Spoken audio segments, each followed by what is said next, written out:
देखिए, पहाड़ी इलाकों से लाए गए ये खास पत्थर, जिन्हें एगेट स्टोन और क्ले रॉक कहा जाता है, सबसे पहले इन्हें अच्छी तरह पानी से धोकर साफ किया जाता है ताकि सारी धूल और गंदगी निकल जाए। इसके बाद इन पत्थरों को एक मजबूत डिब्बे में भरकर भट्टी में रखा जाता है। तेज आग में इन्हें लंबे समय तक तपाया जाता है। इस प्रक्रिया को कैल्सिनेशन कहा जाता है, जिससे पत्थर मुलायम हो जाते हैं और आगे की प्रक्रिया के लिए तैयार हो जाते हैं। देखिए, तेज गर्मी के कारण इनका रंग लगभग सफेद हो गया है। अब शुरू होती है असली मेहनत। इन पत्थरों को हाथों से और पैरों से चलने वाली ओखली में डालकर लगातार कूटा जाता है जब तक कि ये एकदम महीन पाउडर में बदल न जाए। सिर्फ पत्थर ही नहीं, बल्कि पेड़ों की जली हुई राख यानी वुड ऐश भी इसमें मिलाई जाती है। यही चीज आगे चलकर ग्लेज बनाने में मदद करती है। पत्थर के पाउडर और राख को पानी में मिलाकर एक घोल तैयार किया जाता है। ये प्रक्रिया देखने में जितनी सुकून देने वाली लगती है, उतनी ही मेहनत वाली भी होती है। इस मिश्रण को कई बार छाना जाता है ताकि हमें एकदम चिकना और मुलायम मिट्टी जैसा पेस्ट मिल सके।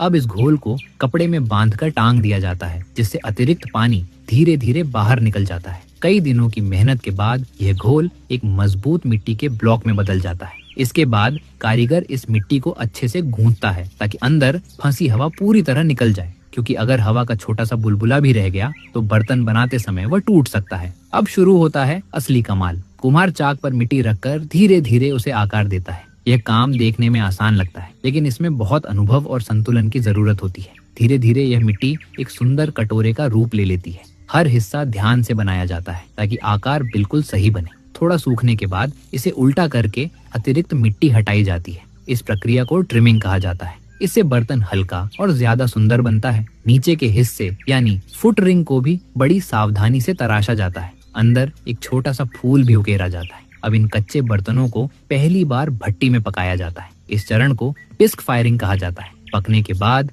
इनका रंग हल्का गुलाबी दिखाई देने लगता है। अब आता है इस कला का सबसे खास हिस्सा, ग्लेज। कहा जाता है कि इस खास ग्लेज में एगेट पत्थर का महीन पाउडर भी मिलाया जाता है। तैयार बर्तनों को इस घोल में डुबोया जाता है। यही प्रक्रिया आगे चलकर उन्हें वो प्रसिद्ध नीला रंग देती है। ग्लेज लगाने के बाद नीचे की फुटरिंग को साफ किया जाता है ताकि वह भट्टी में चिपके नहीं। अब बर्तनों को अंतिम बार भट्टी में रखा जाता है। भट्टी का दरवाजा मिट्टी और ईंटों से पूरी तरह बंद कर दिया जाता है। अंदर का तापमान 1200 डिग्री सेल्सियस से भी ज्यादा पहुंच जाता है। यही सबसे जोखिम भरा चरण होता है। कई घंटों तक आग में पकने और धैर्य के बाद जब भट्टी ठंडी होती है और दरवाजा खोला जाता है तो नतीजा सामने आता है। देखिए, ये खूबसूरत रेनी स्काई ब्लू रंग, इसकी चमक और महीन दरारों जैसी बनावट इस कला की खास पहचान है। वाकई मिट्टी और आग के मेल से बनी यह कला अद्भुत है।